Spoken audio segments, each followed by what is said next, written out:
Hello, everyone. It's wonderful to have your company as we explore in this mini session understanding dyscalculia. It's a huge hello to you from us here at the Adult Dyslexia Centre. My name's Donna Stevenson and I'm a trustee here at the ADC. Please do keep in touch with us. We're here for you.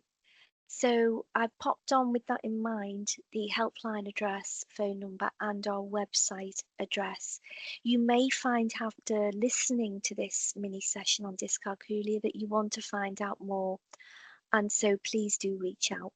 We are part of a trusted community in the neurodiversity world, and we'd love to hear from you. Okay, so let's get into this neurodifference that there's a lot of confusion around at the moment, dyscalculia. So let's find out more. What is then this neurodifference, dyscalculia? So it's worth sharing that dyscalculia is definitely part of the neurodivergent family. It can co-occur often with other neurodivergent differences, but it is a standalone difference in and of itself. And it's often referred to as the other neurodifferences are as a specific learning difficulty or difference. Now, it primarily affects somebody's ability to understand and work with numbers. And sometimes I've heard folks say that this neurodifference is a bit like a dyslexia of maths. And if that's how we kind of want to think about it in a very, very quick, short way, yeah, if that's helpful to us. But beyond this dyslexia of maths idea, there are formal traits and characteristics that are connected to this neurodifference. So what are they? We've got this idea of number sense, okay? And I'm going to do a bit of a deeper dive into this one in a little while because this is one that I think can sometimes be kind of confusing to us. What is number sense? But anyway, it's on the list for dyscalculia. Mental arithmetic, so that's possibly a lot more easier for us to understand. So it's all those sums that we try and do in our heads, specifically for our children and youngsters who are on an educational journey. There's a large part maybe of their maths journey that's about mental maths, mental arithmetic. We've also got mathematical reasoning, so this logical aspect of maths as well, understanding quantities and patterns. Everyday tasks involving numbers can be a real difficult situation that dyscalculics find themselves in from children through into adults. Dyscalculia is often described as that maths learning difficulty. And I think this is really important for us to remember, everyone. It involves much more than just struggling with maths. And this sometimes, I think, is where with this neurodifference, we can start to get a bit confused about, is this somebody who isn't great at maths for a variety of reasons, or do I actually have this neurodifference called dyscalculia? And that's sometimes the discussion that goes around within this community. In terms of the statistics and the facts, dyscalculia is going to be lifelong, so it's got the same pattern as the other neurodifferences in that regard. We guesstimate that it's about 3 to 6% of the population who live with this neurodifference, but certainly with this neurodifference, we are very much on catch up. We haven't been great up until this point in the UK at identifying dyscalculia, and we haven't had, therefore, a lot of resources in order to take folks, young and old, on that journey. Happily, we are getting better now. So there's some great networks and lots of support out there about raising awareness for this often misunderstood and up to this point almost invisible neurodifference. Okay, it's also worth flagging that this neurodifference occurs across all levels of intelligence. Might seem a really odd thing to say, but it's worth thinking about because sometimes when somebody's not great at number and maths, we can equate that with somebody's level of intelligence, can't we? This is totally independent of that, and it's really worth understanding this idea. In fact, it's the same pattern for all the neurodifferences, but I think some of the neurodivergent differences people can equate them wrongly as some indicator of intelligence, and it's worth just reiterating that it's totally independent of that. It can, of course, affect children and adults. Many folks remain unidentified, undiagnosed. As I say, we've just been talking about that for the reasons that we are pretty much on catch up. And dyscalculia can often co-occur with a neurodifference like dyslexia, dyspraxia, otherwise known as developmental coordination disorder, and ADHD as well, attention deficit hyperactivity disorder. But in fact, in my experience, everyone, it can co-occur with all the other neurodifferences as well, autism, OCD, Tourette's, and so on and so forth. Okay, so it definitely can co-occur. What are the characteristics then? So we're going to do a bit of a deeper dive. So number difficulties, what does that actually mean? Trouble recognizing quantities, difficulty comparing numbers, problems estimating amounts. Okay. We've then got calculation difficulties. So here we've got the slow mental arithmetic, reliance on counting on fingers, a difficulty remembering maths facts. Okay. And then we've got the normal everyday challenges where this stuff may manifest, being able to tell the time, managing money, following schedules, measuring ingredients, maybe if we're cooking, understanding distances going on that trip. Okay. Now, what we will find is that for some of us, we may have a few of these traits. It doesn't mean we've got dyscalculia. Okay, and sometimes that's the nuance when we look at a neurodifference in terms of its characteristics. We are looking for a cluster of these issues all kind of interacting together. In our children, they will be persistent. Okay, sometimes, children will struggle with not being great at mental arithmetic. It doesn't automatically mean that they've got dyscalculia, for example. We'd be looking to see that there was other parts of their journey as well, but also we need to give some time, because finding it difficult with the mental maths, that could just be part of being what it means to be 6 years old for them. And by the time they're 7, yeah, they're pretty good at it. Okay, might not enjoy it, but they're okay at it. And so it's giving that balance of the time for our children to learn and develop, but also being aware of what these characteristics are.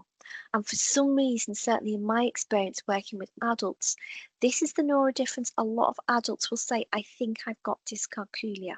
When you dig a bit deeper, they will say, well, I'm just not very good at maths. That doesn't necessarily mean we've got dyscalculia. And I think because this neurodifference is still kind of new to a lot of us, this is where sometimes we can get really confused. Do I have dyscalculia, or am I just not good at maths, or I don't like maths very much? This is the nuance about this neurodifference. As promised, everyone, here's that deeper dive into number sense. So what actually is number sense? Because it can be a bit confusing, this one. It's this intuitive understanding of number and quantity. Okay. So if I said to most of you number 5, let's use that number as an example. For most of you, without almost even thinking, you will have an intrinsic understanding of what 5 is. You might think of the digit 5, you might think of 5 dots on the side of a die, but you've got almost in the very fabric of yourself, if I can put it like that. It's really hard to put into words sometimes. You've got this intrinsic understanding of 5. What that will have come about is from possibly when you were a baby. You've developed a number sense from babyhood and beyond. Okay, before we even knew what numbers are, as babies, our kind of very young mind, this is how the fabric of understanding number is developed. It's intuitive. What we find with folks who don't have number sense, it's not intuitive. They don't have that almost intrinsic understanding, that very profound bedrock of understanding. Okay, it's not there.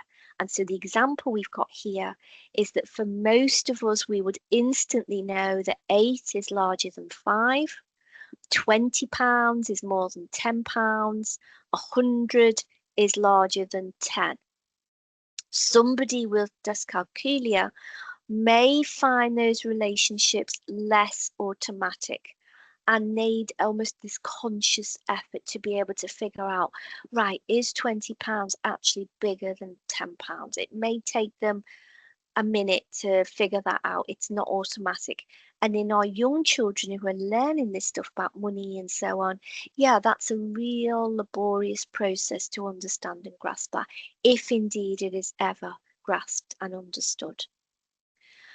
Through our life stages then, as dyscalculia travels through, I've talked about babyhood and early childhood, when we are already, our brains are understanding value and intrinsic kind of number sense, if you like. What might that look like at this stage?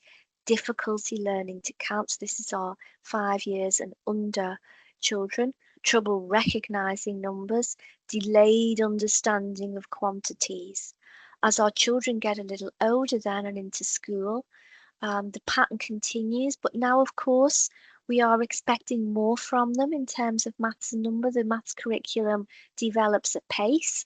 So we've got struggles with timetables, difficulty with place value, problem solving maths problems, those kind of stories where there's maths interspersed and we have to figure out what the answer is and so on. Algebra, so there's lots of quite sophisticated nuances, ways that we use number, trigonometry and so on, that children with dyscalculia really struggle with. And it doesn't stop there, it travels into adulthood. So we may see difficulty with budgets, challenges, again, times tables, that kind of never goes away, anxiety around numerical tasks, problems estimating costs and time management, duration and so on of a task. So the pattern continues. As we say, it's lifelong in its effects. The lived experience then that we often hear from this community is folks who are very worried and anxious around maths. From basic kind of tasks through to something more sophisticated, maybe we've got to do in work, or if we're at university at this moment. Through to, and somebody said to me the other day, the petrol pump, filling a car with petrol, keeping an eye on the amount, the money coming through, can be a real nightmare for somebody with dyscalculia. And somebody else said to me a little while ago, they were in the pub playing darts. And without realising it, darts is kind of full of numbers and maths as we're trying to figure out scores and take away the numbers where we've hit a score and figure it out. And yeah, they kind of thought, oh, actually, this is a nightmare for me. I love darts, but I don't like doing the number side of it. So number creeps in a lot of parts of our life, from, you know, fun stuff in the pub through to petrol pumps, filling the car, through our PIN numbers, looking at our bank accounts, through, of course, to maybe tasks that we have to do in our day jobs and beyond. Of course, if this is our lived experience, we are going to have reduced confidence around number. And because number is so invasive, that's a large part of our lives for some of us, that we are really doubting ourselves and questioning our ability, leading on to frustrations, our self-esteem. I think as well, there's often an avoidance in children and adults in terms of number-based tasks, fear of making mistakes, fear of ridicule and being embarrassed. Certainly that was what the person who was telling me about the darts match was saying. They were absolutely terrified that their friends were going to laugh at them and so on because they'd miscounted and so on and so forth. And an important point to remember is that repeated difficulties with maths can really affect somebody's self-esteem if support's not provided, or indeed we don't have the understanding of how this neurodifference can impact. I also thought, everyone, it was useful in this mini session to just talk very briefly about, is it maths difficulties or is it dyscalculia? This is the question that often with this neurodifference, as I shared a little earlier, is often the one that we're kind of wrestling with. Do I actually have dyscalculia, or maybe I'm not very good at maths? Okay, as it says here, it's worth remembering, not everyone who struggles with maths has dyscalculia. That's true for our adults, but certainly our children as well. It's really worth remembering that one. What do general maths difficulties look like then? Missed learning. So for somebody like me, I'm very open about the fact that I'm not great at maths. I don't enjoy maths. I don't, however, have dyscalculia. But I know that I had not a great maths education from the time that I went to school. And I think for a lot of Gen X, that's maybe our lived experience. We didn't always have great maths education. No disrespect to our schools or our wonderful teachers. It was just maybe the time that we were in. As a result of that educational journey, we lack confidence, and those poor teaching experiences have meant that we don't always have the skills that we would like to have. The difference with dyscalculia then is it's these persistent problems. It's not necessarily because somebody's had poor teaching and learning experiences. It's actually, there's challenges there. That number sense, that intrinsic understanding of number is very fragile or non-existent. Also, as it says here, there are these significant challenges with the number concepts, problems that remain despite teaching and practice. So again, that's a key one to me. Okay, so maybe our children are having a great learning experience. They're having lots of practice around number, just still don't seem to get it, still not making progress. This could hint at the fact that dyscalculia is present.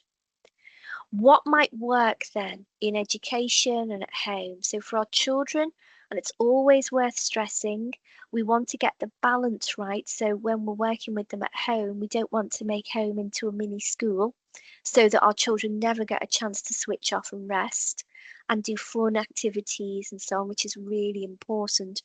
But maybe we do have a bit more time at home sometimes to do deeper dives into things. Okay.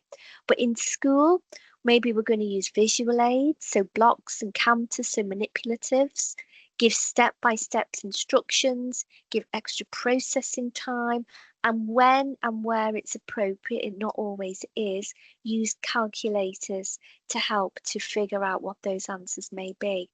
At home, then, bearing in mind what I've said about getting the balance right, we don't want to make our homes into mini schools whereby our children never get a chance to switch off.